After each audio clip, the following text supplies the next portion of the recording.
My husband's affair left us with a child he hid for 5 years, and while he refuses to face the mess he's made, I'm the one who chose to take her in and pick up the pieces for our broken family. My 34 female life is falling apart, and it's all thanks to my husband. We had a perfect life, both of us worked in the jobs we loved, we have a beautiful daughter, 10 female, and a healthy son, 5 male. When I was pregnant with our son, we both almost died due to complications.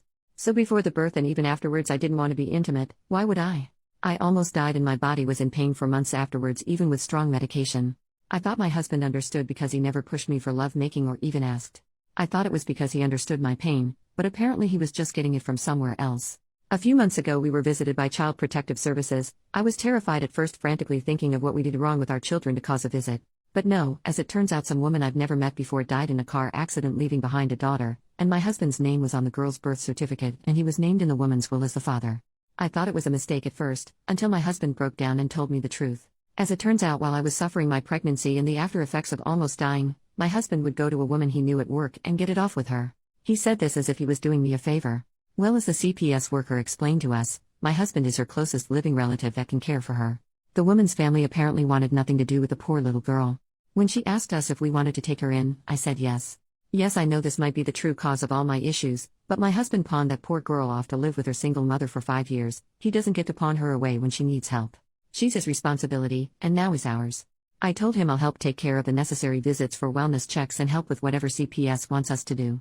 All he had to do was explain everything to our children. The fact I'm saying this tells you what he did.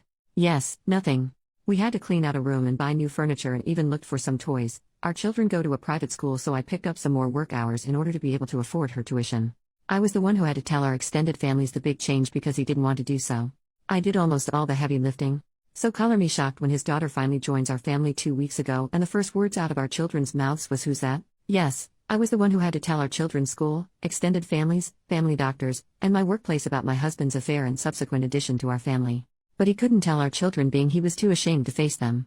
So guess who was the one who had to explain that they have a sister now as I'm trying to settle the poor girl into her new home and room? And shocker, our children didn't take the news well as it was happening right in front of them. My daughter was screaming while crying, causing my son and the little girl to cry. A situation that could have been avoided if my husband just did the one thing I asked of him and explained everything to them much sooner. It's been 2 weeks of her living with us and the situation hasn't improved. My husband has not picked up the slack that comes with having a new addition to the family, so we're struggling right now to make ends meet. I feel embarrassed bringing all 3 children around for appointments and groceries because the little girl is very much obviously not mine, and I can tell people are judging our family. My daughter is much moodier and less happy and refuses to even acknowledge our newest addition to the family. Our son doesn't really understand what is going on, and it's causing even him to lash out. And I don't even know how to help the poor little girl because I know that if I feel like my life is falling apart, she must feel even worse. I suggested family therapy for our children, even just marriage therapy, so we can hopefully move past this and work together as a unit for all the children. He's refused everything, saying that he knows he'll be lectured by everyone when all he was doing was trying to help me. I just don't know how to fix this. Please help me. I don't want to divorce him because I just know that will make it worse for the kids, but that's the only option my family is telling me. Meanwhile, his family is begging me to make this work and to just look past it. Edit to add, thank you, I hear you all loud and clear. We'll be looking into therapy for me and the children and hopefully a good divorce lawyer. But first I need to get some answers because some of you are raising some good points. Update just over 1 month later. I'm sorry, you all were right. It was a lie. When all of you were pointing out how the kids' responses to youngest arriving didn't make sense, it made me realize how correct that is. They came home to a room all made up and I made passing comments to them asking about how excited they were for youngest's arrival. They should have known about her. At this point I decided to just ask my eldest daughter directly because she was still so upset about it, and I think subconsciously knew I wasn't going to get the truth from my husband. So I went to her room while she was lying in bed and I asked her.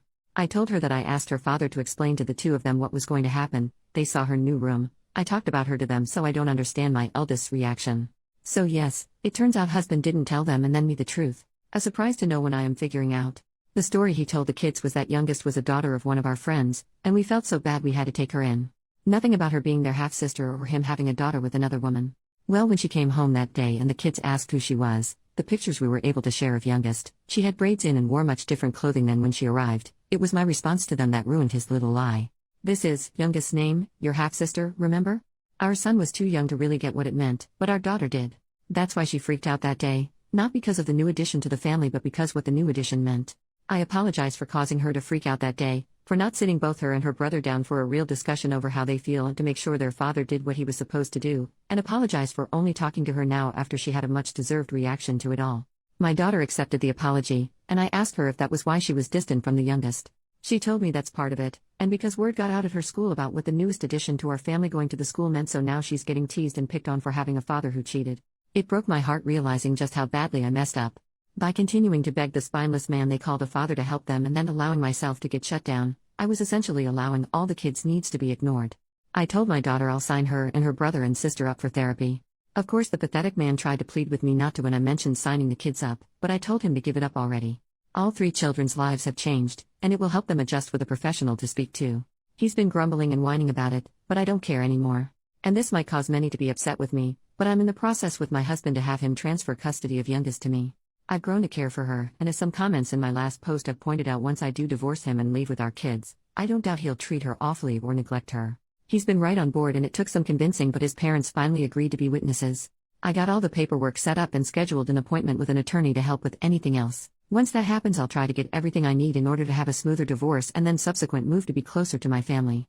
Thank you to everyone for giving me a good slap in the face and helped me realize that the children and I deserve better, and I was being so gullible into thinking a man who cheats on his dying pregnant wife is deserving of any respect. New update 6 months later. How do you tell your children you're going to divorce their father?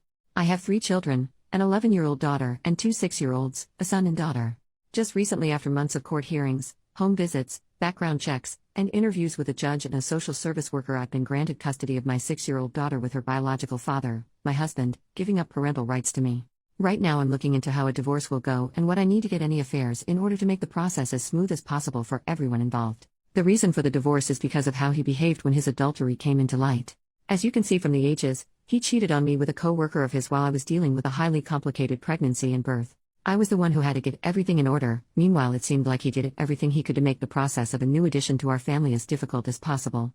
He lied to our children, refused to take all 3 children to therapy, and when I did take them he whined and complained, refused to take on extra workload to help our budget stabilize after a new addition, refused to even acknowledge the children were struggling, and even refused to take all 3 children out and about because he didn't want people to judge, but it was perfectly fine for me to go through it. Basically, it felt like I was the only one trying to repair our family and have us move forward while he made damn sure we were stuck and hurting because he refused to acknowledge that he messed up. Divorce is the only option for me at this point. I just want to know, how can I explain this to my children? I've seen how refusing to actually explain to children can hurt them. Hell, I was the one picking up the pieces from last time thanks to him. I just don't want there to be any more lashing out or fighting. I'm terrified for my eldest in particular. She was the one most hurt by all these changes, and I know she'll understand why.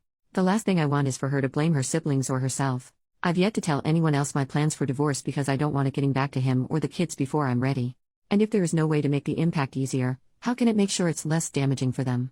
OP has only replied to one comment. The commenter questioned parts of OP's story, more specifically why she stayed and helped take care of his affair child, and confused on the custody of affair child and the biological children.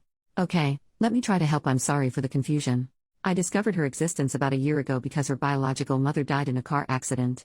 It's a little confusing here and he still won't give me the why of this, but he was on her birth certificate as the father, so social services did the usual of home visits and background checks to place her with us because I refused to allow him to turn his back on her and have her struggle in the foster care system.